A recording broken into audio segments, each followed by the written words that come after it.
Hello friends, welcome to EduTap. If you can hear me, if the audio is clear and the video is clear, please give me a thumbs up in the comment section. This is the 30th lecture of Economics and Social Issues. ESI is a very important component of RBI as well as NABARD examinations. We have been running a series of lectures. As I've mentioned that this is the 30th lecture.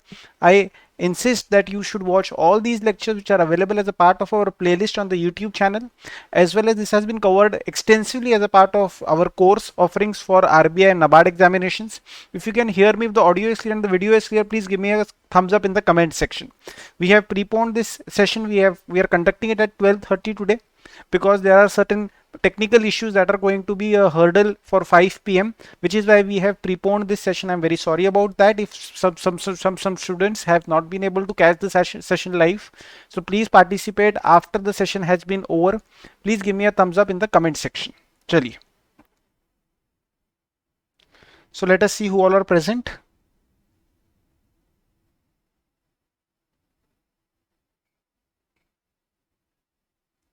Nilesh, Gyan Prakash, if the audio is clear and the video is clear, please give me a thumbs up.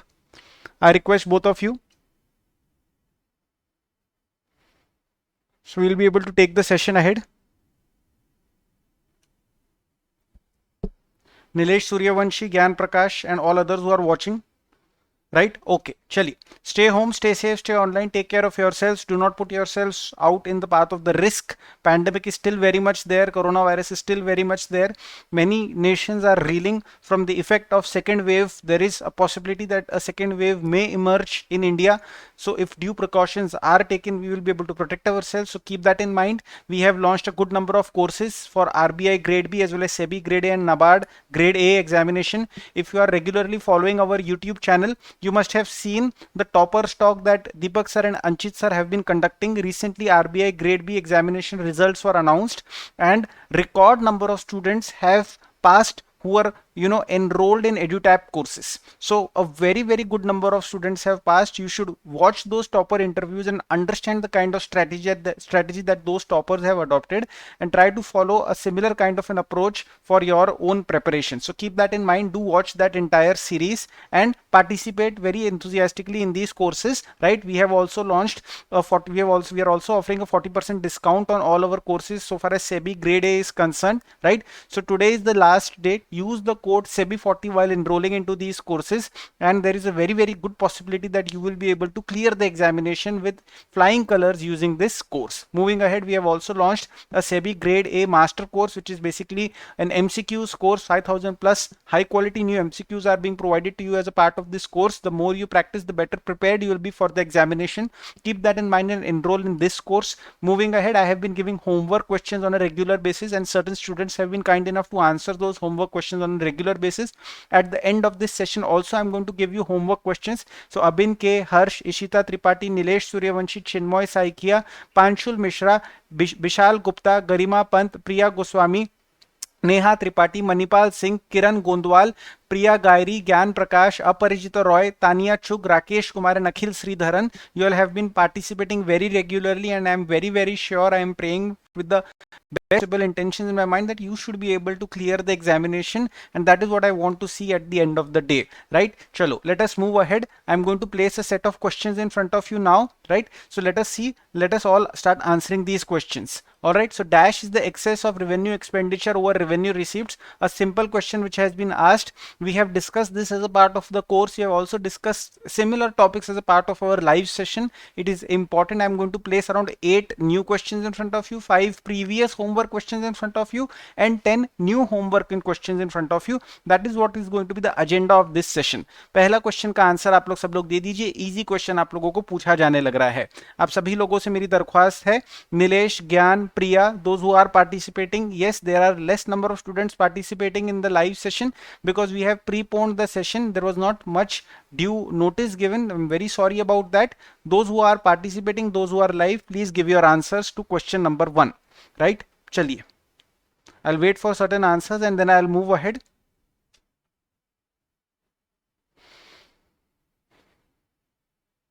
Right, Nilesh, revenue deficit. Revenue deficit is the right answer over here. Moving ahead to question number 2. Dash is the excess of total expenditure including loans, net of recoveries over revenue receipt including external grants and non-debt receipt, not non-dent receipt, non-debt receipt. So what is the answer to this question? Chaliye, please answer the second question as well.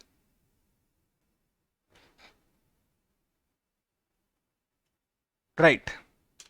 Gyan Prakash, your answer revenue deficit is correct for the first one. Please give me the answer for the second question as well. What should be the answer for the second question? We are basically discussing types of deficit over here. Going ahead in 3 questions further, we are going to discuss various different kinds of receipts and expenditure that government of India makes. We have discussed these topics earlier at one stage or the other. You are supposed to revise these topics and be very, very thorough with these concepts, because if these questions are appearing in your examination, then you should be able to get it right. These are easy to moderate level questions, not very difficult, right? The answer to second question is gross fiscal deficit. If you have gotten gross fiscal deficit right, please be kind enough to comment. Moving ahead to question number 3. Dash is the difference between gross fiscal deficit and net lending. So what is the answer for question number 3? I'm requesting all of you to please be kind enough to share your answers. Human being, Gyan Prakash, Nilesh Suryavanshi, Priya Gairi, right? Please be very, very vocal, right? In the chat box, in the comment section. Let us make this live session a little more lively, right? All those who are present, please make some noise in the comment section. Give the answer for the third question. Dash is the difference between gross fiscal deficit and net lending. So what is the term? Being very clear with definitions is extremely important in our examinations. The questions that are asked many times are straight away based on definitions. So you have to give me the answer to the third question. The answer to the third question over here is net fiscal deficit. So revenue deficit is the excess of revenue expenditure over revenue receipts. You know that there are 2 types of expenditures and receipts. There is revenue expenditure, revenue receipt. There is capital expenditure, capital receipts. You know that total expenditure is revenue expenditure plus capital expenditure. You know that total receipt is revenue receipt plus capital receipt. You know that within revenue expenditure there are 2 types of expenditure. Tax revenue expenditure, within revenue receipts there are 2 types of revenue receipt. There is tax revenue receipt and there is non-tax revenue receipt. So you have to be very clear about all these things.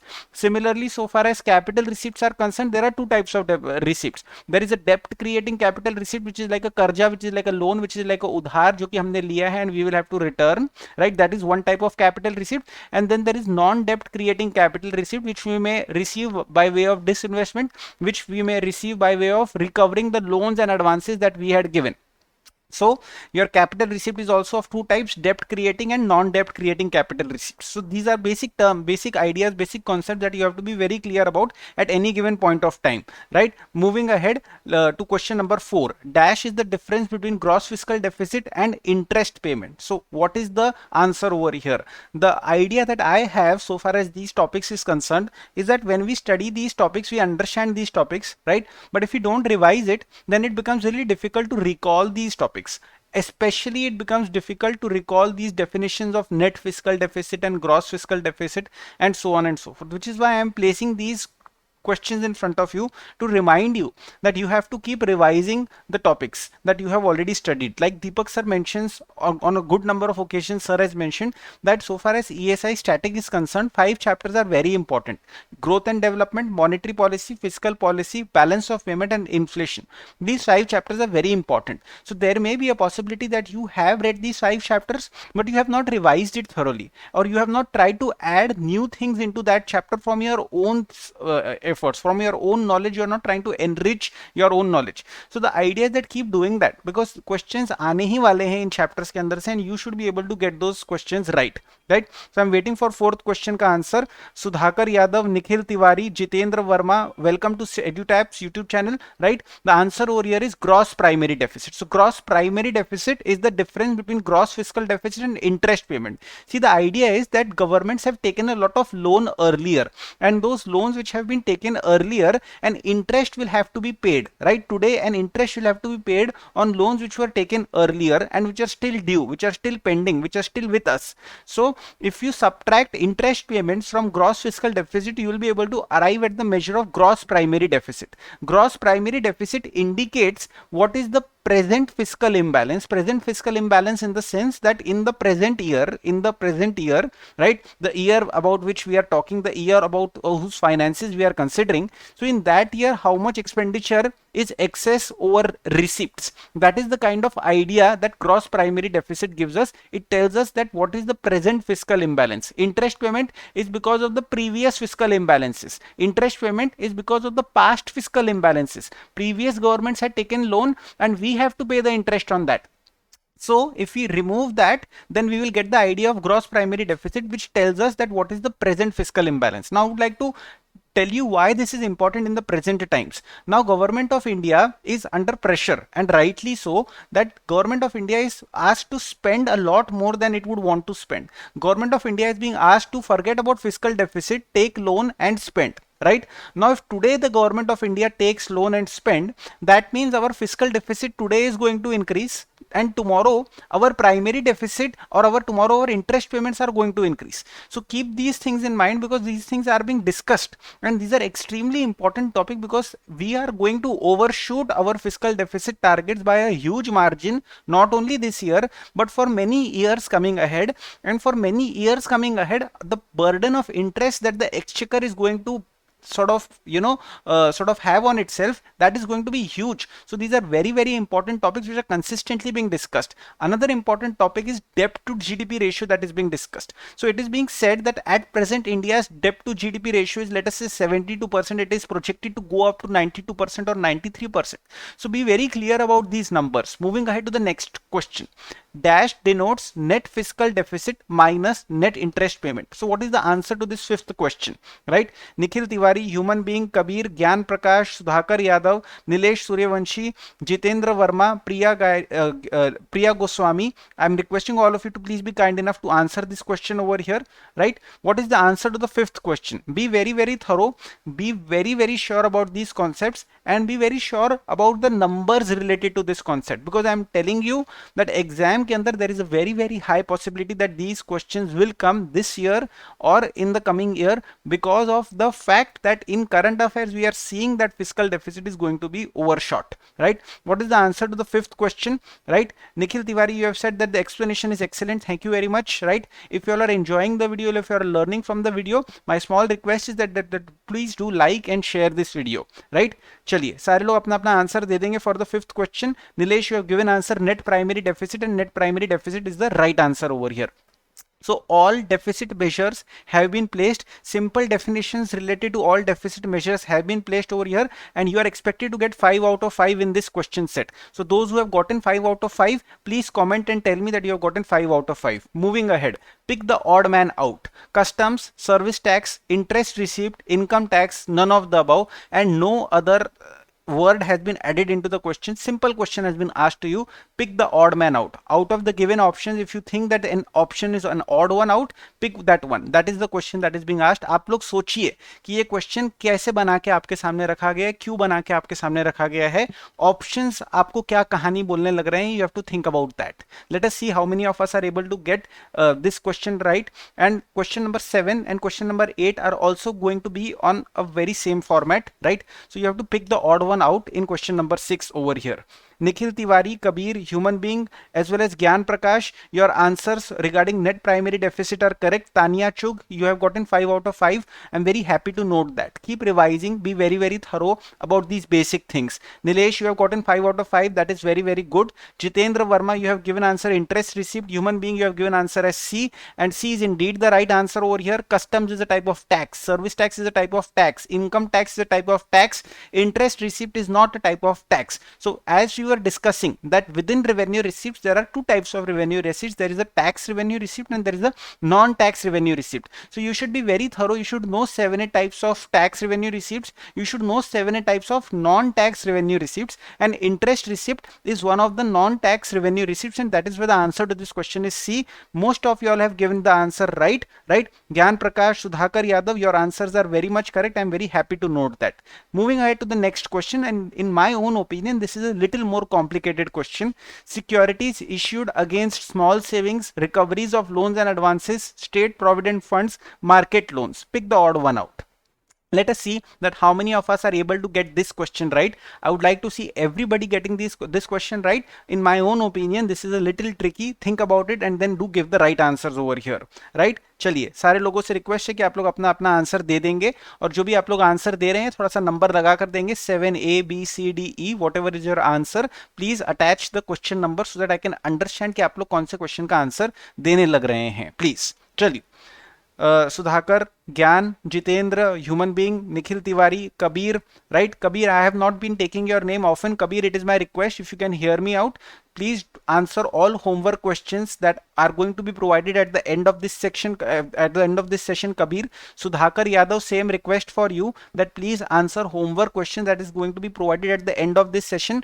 And if you have not seen the 29 previous lectures related to ESI, Kabir and Sudhakar Yadav, do view those lectures and do answer homework questions at the end of each session given in the previous, in those 29 sessions. So please do that. If you can hear me, if this is something that you would benefit from, you should do it, right? And Nikhil Tiwari, Kabir, as well as Tania Chuk have given answers as B, and answer over here indeed is B. Securities issued against small savings, right? So government is issuing securities and government will get money. State provident funds ke through government will get money. Market loans ke through government will get money, right? Now these are all debt creating capital receipts. On the other hand, recoveries of loans and advances is non-debt creating capital receipts. Whatever security government issues against small savings and government raises money, government will have to repay that money. Whatever money is coming in the form of state provident funds to government, that money will have to be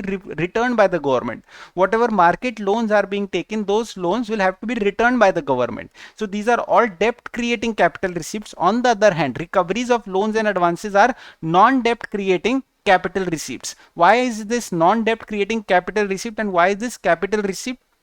See, the idea is that what is a capital receipt? Capital receipt is something which reduces your assets or increases your liabilities. That is the definition of capital receipts. Loans and advances given out are financial assets. Government of India has given a loan to government of Sri Lanka. That is a financial asset of government of India. Why? Because government of India earns interest on that loan and advance which has been given to government of Sri Lanka. Now let us say that we recover loans and advances from government of Sri Lanka. That means that that financial asset will reduce. Why? Because that financial asset is no longer going to be there. Why? Because we are not going to get any interest now from government of Sri Lanka because we have recovered that loans and advance. Again, what is the definition of capital receipt? Capital receipt is something which reduces assets or increases liability. Now, because of recovery of loans and advances, no liability has been increased, but financial assets has definitely been reduced. If we issue securities against small savings and raise money through that, that is going to increase our liability. If we get money through state provident funds, that is going to increase our liabilities. If we get money through market loans, that is going to increase our liabilities. That is why A, C and D are debt creating capital receipts, and recovery of loans and advances is non-debt creating capital receipt because it reduces financial assets, does not increase liability, and that is why it is the odd one out. अगर आप लोगों का यही logic था, if you had followed a similar kind of tark, please be kind enough to share that yes, you had used a similar kind of logic to arrive at the right answer over here. And if you have learned something new, please be kind enough to share that information as well. Moving ahead to question number 8, fair ones, easy one question, right? Loans to public enterprises, pensions, subsidies, police, none of the above. Pick the odd one out over here, right? Chaliye. Right, Kabir, you have written that you are getting the money back you have lent. Kabir, you are absolutely correct. That is precisely what non-debt creating capital receipt is all about. So your explanation that you have provided is absolutely correct. And Kabir, you have shared that this information that you are watching this session for the first time, which is precisely why I am insisting that you should watch previous 29 sessions as well and answer homework questions related to that. If you are preparing for RBI and NABARD examination, I am very sure that these sessions are going to be very helpful, as are going to be the other sessions that are available on our YouTube channel, right? So go through all of those things and you will be very benefited, right? चलिए, 8th question का answer आप लोग सब लोग दे दीजिए. सारे लोगों से मेरा रिक्वेस्ट है कि 8th क्वेश्चन का आंसर दे दीजिए, right? Tania, you have given answer as A. Kabir, you have given answer as loan. I am requesting all of you to please be kind enough to give your answers for question number 8, and then there are going to be 5 more questions based on previous homework that I am going to place in front of you, right? 8th question का answer is A. expenditure on pension, expenditure on subsidies, expenditure on police are revenue expenditures, right? Loans given out, loans to public enterprises given out, that is basically your capital expenditure. That is your capital expenditure. What is capital expenditure? What is the definition of capital expenditure? Capital expenditure is something which helps in the creation of assets or in reduction of liabilities. That is the definition of capital expenditure. You have to be very clear about definitions. So what is capital expenditure? It increases assets or it reduces liabilities. Okay. Now if we give a loan to, let us say, a public enterprise, something like, let us say, an ONGC or something like that. So government of India has given a loan to, let us say, ONGC. Now that will create an asset for government of India and a liability for ONGC. Why will it create an asset for government of India? Because government of India will earn interest on the loan that it has given out to ONGC, and it is a liability for ONGC because ONGC will have to repay that money today or tomorrow to government of India. So loans given out to public enterprises basically falls in the category of capital expenditure. And what is the definition of capital expenditure? I have explained that to you. You should be able to tell me 3 types of capital expenditure which result in creation of assets and 3 types of capital expenditures which result in decrease of liability. You should be able to tell that to me. And pensions, subsidies and police are your expenditure which are of revenue expenditure kind of expenditure.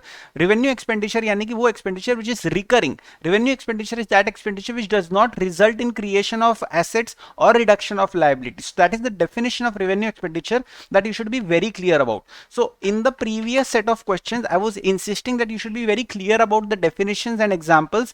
In these questions, I am placing examples and I am discussing definitions with you. So basically what I am trying to tell you is that on both fronts, on definition front as well as on examples front, you should be very, very clear and thorough, and therefore you will be very, very strong in the examination. Answer to this question is A. Now we are going to discuss homework based on lecture 18. चलिए इसका answer दे दीजिए फटाफट. World happiness report is released by which organisation? आप लोगों को answer type करके बताना है. This was the homework which we had given in lecture 19th, right? Now I am going to discuss this homework question, so please answer this homework question. This will bring about a tendency in you to revise things because you are expected to revise things, and the nature of our examination is quite factual.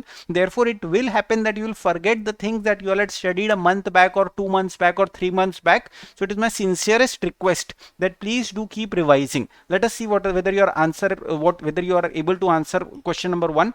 World happiness report कौन निकालता है is the question, right? चलिए Jitendra, Nilesh, Gyan, Priya, as well as Nilesh, Kabir, Sudhakar, Nikhil, human being, Tanya, please give me answer for question number 1 that I have placed in front of you, right? If you are enjoying the session, if you are learning from the session, please do like the session, please do share the session, right? Do tell your one best friend about EduTap, that how great their content is, that how great their material is. Enroll in the courses. 40% discount is being offered for those who are enrolling in Sebi today. Just imagine, 40% discount is a huge discount that is being offered. So World Happiness Report is released by which organization? I'm not getting any answers. Maybe students are not knowing the answer. Human being, you have said that UNDP release करता है. आप सभी लोगों से request है कि आप लोग अपने अपने आंसर्स दे दीजिए for question number 1. Tanya, you have given the right answer over here. Sustainable Development Solutions Network for the United Nations releases World Happiness Report. You should have said SDSN and not UNDP. SDSN is the right answer over here. Many students are saying United Nations is releasing the index. Please be very, very specific in our examinations because they will give you 4 options in which they will not put UN but they will put SDSN, right? So SDSN for United Nations is the right answer over here, right? Please be very, very careful, right? All those who have given answers United Nations should consider their answers wrong in my opinion. Please be very specific. Name the parameters used for measuring happiness in the World Happiness Report, and this is an extremely difficult question because there are 6 parameters. Now to be able to name 6 parameters, it is extremely difficult. Now let me tell you what is going to happen in your examination. In your examination they will come out with 5 options. Okay, let us say that they want to make your life difficult and they ask you that इनमें से or which of the following options is not a parameter used for measuring happiness in the World Happiness Report, and they will give you a list of 5 parameters and they've asked you कि कौन सा use नहीं होता है. So you have to choose that out of the given 5 which one is not used, and that is extremely difficult to answer. given the fact that there are 6 parameters which are used for measuring happiness in the World Happiness Report. And why this question will be asked? Because this World Happiness Report has been in news and India's rank has deteriorated on this World Happiness Report, as a result of which there has been a lot of debate and criticism of the kind of public policies that we are having in India, that we are performing so abysmally on World Happiness Report. So keeping this in mind, and I'm trying to explain to you that how a difficult question will be created for you in the examination. Right चलिए, आप लोग कोई भी शायद इसका answer नहीं देना चाह रहे हैं, मुझे ऐसा लगता है. Okay Nilesh, you have given the answer right. GDP per capita, social support, health, life expectancy, freedom. Right, so Nilesh, you have given me 4 things, you have not given me exactly the 6 things that I am looking for. कोई भी जो हमारा student देख रहा है ये session, क्या आप लोग हमें बता सकते हैं कि कौन से 6 पैरामीटर्स यूज करे जाने लग रहे हैं? If you can do that, if you can really do that, I will be very very happy. And I am telling you my own self that this is extremely difficult to name those 6 parameters. It requires a very thorough level of revision, right? The answer over here is GDP per capita, social support, health life expectancy, freedom, generosity, absence of corruption. Repeat after me and learn it up right now itself. GDP per capita, social support, health life expectancy, freedom, generosity, and absence of corruption. And especially give a lot of emphasis on freedom, generosity, and absence of corruption. Because आपको social support समझ में आ जाएगा शायद exam में, GDP per capita समझ में आ जाएगा शायद एग्जाम में, health life expectancy आपको आ जाएगा, but freedom, generosity, and absence of corruption, these are not the kind of usual parameters that we are sort of accustomed to come across in our sessions or in our various indices or reports. So these are the 6 parameters that you all should now type out. आपने देख लिया है, याद कर लिया है, अब type कर दीजिए. टाइप करने के प्रोसेस के अंदर याद हो जाएगा. And the important learning is that in these kinds of reports and indices, do go through the indices, the parameters also, because they can ask you in the examination. India का rank बता दीजिए. India has ranked dash on the World Happiness Report. आपको कोई option नहीं दिया जा रहा है. In your examination you will have option. At that point of time आपके लिए ये क्वेश्चन शायद इजी बन सकता है, बिकॉज शायद आपको पहले 2 डिजिट याद रह गए होंगे, आपको लास्ट के 2 डिजिट याद रह गए होंगे, कुछ भी हो गया रहेगा. In the examination an easy question can appear because options दिए हुए रहेंगे. यहां पर मैं आपकी लाइफ थोड़ी सी डिफिकल्ट बनाना चाहता हूं, that is why I am not giving any options to you. So please be kind enough to answer the third question over here. Tania Chugh, as well as Gyan Prakash, as well as Priya Goswami, thank you for being kind enough to answer the questions over here, right? चलिए, बहुत ही अच्छी बात है. प्रिया गोस्वामी, तानिया चुग, नीलेश सूर्यवंशी, कबीर जी, आप लोग ने answer 144 दिया है. आंसर 144 बिल्कुल सही आंसर है, बहुत ही शानदार. राइट, 144 सब लोगों को याद रहा है. सुधाकर यादव जी, आपने 145 लगाया है आंसर, वो सही आंसर नहीं है. 144 आपको आंसर लगाना था यहाँ पर. जीवन ठाकुर जी, आपने 140 आंसर लगाया है. देखिए क्या हो रहा है जीवन ठाकुर जी आपके साथ, कि 140 से 144 के ऊपर गिरे हैं. ये चीज आपने पढ़ रखी है Jeevan ji, but what has happened is that in your mind somehow 140 has gotten stuck and 144 has fallen out. In your examination they will surely create an option of 140 also, right? So that many students will fall into the trap of making the answer as 140. So please be very very specific, be revising your stuffs so that you don't fall in this kind of trap. Higher poverty headcount ratio means a higher proportion of the population is living below the official poverty line. Is this statement true or is this statement false? You have to know the definition of poverty headcount ratio. If you know the definition of poverty headcount ratio, you will be very easily be able to answer this question. It's a very simple conceptual question that is being asked. A simple true or false question is being asked about poverty headcount ratio. I am waiting for your answers for question number 4. right? Human being आपने कहा top bye Finland. Nilesh Suryavanshi आपने कहा top bye Finland. Right, चलिए ये सारी चीजें आप लोग ने सही बताई है. राइट, एंड कबीर जी आपने कहा कि नेपाल पाकिस्तान से भी नीचे है, इसीलिए डिबेट हो रही है कि नेपाल पाकिस्तान भी हमारे ऊपर है, तो ऐसा हमारे देश में क्या कमी है कि वर्ल्ड हैप्पीनेस रिपोर्ट पे we are not able to give a good performance. That is the exact debate that we are having in our country. Let us see what the answer for question number 4 is. I am requesting all of you present over here to please be kind enough to share your answers. For the 4th question, Kabir, you have given the answer as true. Indeed, true is the right answer. What is poverty headcount ratio? You just count the number of people who are below the poverty line divided by the total population. That is basically the idea behind poverty headcount ratio. Number of people below poverty line divided by the total population is the broad idea of poverty headcount ratio. Higher the poverty headcount ratio means numerator बड़ा हो रहा है as related to denominator, या numerator बढ़ रहा है, as a result of which you will have a higher poverty headcount ratio, which means a higher proportion of population is living below the official poverty line in India. And if you know, if you are aware that how the official poverty line in India is determined, please be kind enough to share that. That is also a very basic question that I am asking you. The next question that I am asking you is, increase in poverty gap ratio means an improvement in the living standards of the poor. Now here, to be able to answer this question, you should know the definition of poverty gap ratio. अगर आपको poverty gap ratio का मतलब मालूम है तो you will be easily be able to answer this question. Let us see, अगर आपको मालूम है तो आप लोग कितने लोग सही देते हैं, कितने लोग नहीं देते हैं, right? Shiva Shukla, please answer homework questions at the end of this section. This session. Sudhakar Yadav, please answer homework question. Rishabh Jain, please answer homework question जो मैं अब आपके सामने रखने वाला हूं. बहुत अच्छे होमवर्क के क्वेश्चन मैं आपके लिए लाया हूं.